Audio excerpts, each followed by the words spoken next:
দেখো ভাই, একটা কথা আমি ক্লিয়ারলি বলতে চাই। এখন আমাদের ওয়েস্ট বেঙ্গলে আর দেশের অনেক জায়গায় ধর্ম নিয়ে অনেক পলিটিক্যাল কথা হচ্ছে।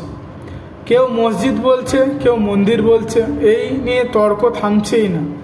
কিন্তু আমি কারো সাপোর্ট করি না, কারো বিপক্ষেও না। আমি শুধু একজন সাধারণ মানুষ, আর আমার ছোট্ট একটা চাওয়া, আমার ধর্ম যাই হোক, আমার প্রার্থনার জায়গাটা যেন থাকে, আমার মসজিদটা যেন শান্তিতে দাঁড়িয়ে থাকে। কারণ ধর্ম মানে যুদ্ধ বা ওয়ার না, ধর্ম মানে পিস বা শান্তি, ধর্ম মানে রেসপেক্ট। ভোট আসবে, ভোট যাবে, রাজনীতি চলবে, কিন্তু আমরা সাধারণ মানুষ চাই শান্তি, নিরাপত্তা আর নিজের উপাসনার জায়গাটা সেফ থাকুক।